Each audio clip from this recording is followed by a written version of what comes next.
Hello, Mr. John McDonnell, UK Member Parliament, and other distinguished guests. My name is Sammi Deen Baloch. I am from Balochistan. I am a human rights activist and a student of journalism. I am a daughter of enforcedly disappeared Dr. Deen Mohammed Baloch. Dr. Deen Mohammed Baloch, who is a political leader and a medical officer, was forcefully disappeared by the state intelligence agencies on 28th June 2009. After the forcible abduction of my father, we have reached on every possible avenue in the pursuit of justice, knocking on all doors, yet his whereabouts remain unknown to this day. The judiciary, meant to be the ultimate protector of justice, has continuously failed families of enforcedly disappeared persons. After many years of searching for my father, I have approached every court and every commission in this country. Despite their promises and the existence of laws addressing enforced disappearances, the systems remains ineffective. The laws seem to be mere formalities with no real implementations or accountability.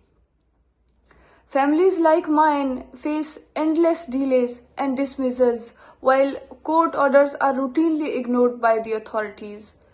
It feels as though the courts are powerless structure, unable or unwilling to enforce the law.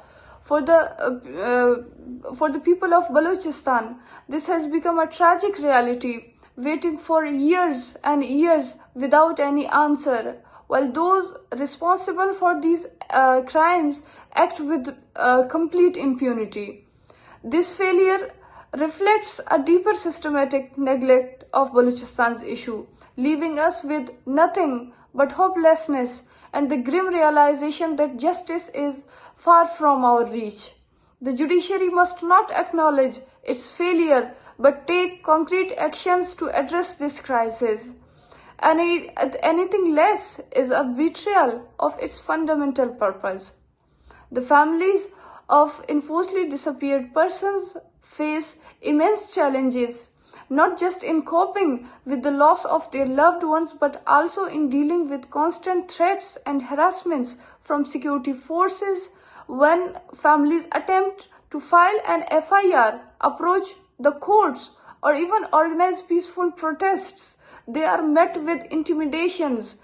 Security officials often resort to threatening them with further harm, such as killing of their sons or the abduction of additional family members.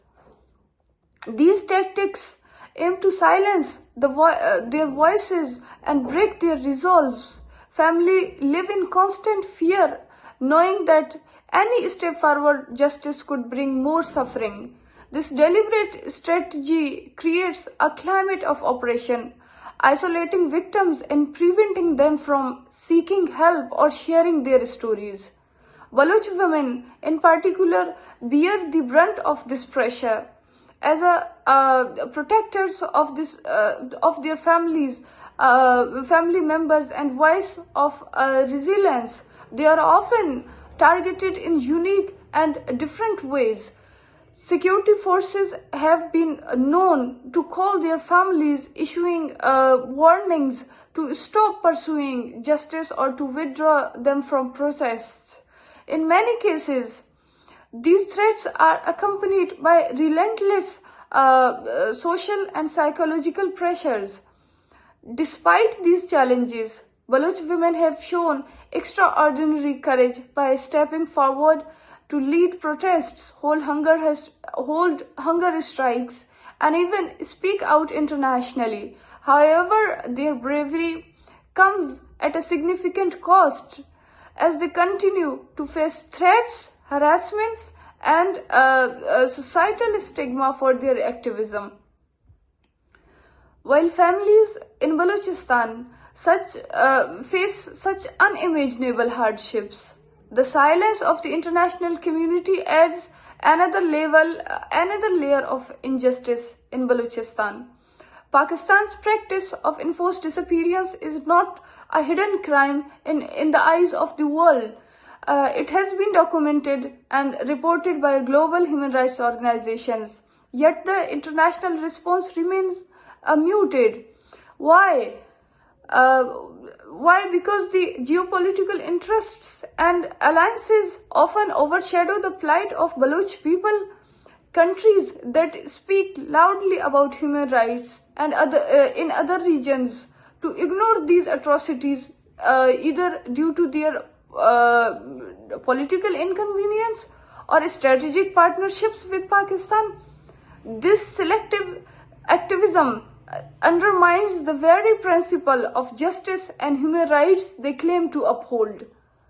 Today, I might have been there attending that event in person, but I have been prevented from traveling by the state authorities of Pakistan.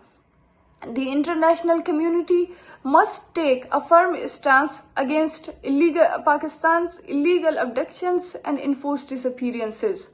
Global pressure, whether through sanctions, investigations, or public condemnations, is essential to hold Pakistan accountable and give the people of Balochistan a hope that their voices will be heard beyond their borders. In conclusion, the families of enforcedly disappeared persons face a multifaceted struggle, from the threats and harassments by security forces to their societal pressure on Baloch women, and finally, the deafening silence of the international community. This is not just a legal or political issue, it is a humanitarian crisis that demands immediate attention. By breaking the silence and amplifying these stories, we can move one step closer to justice for the enforcedly disappeared persons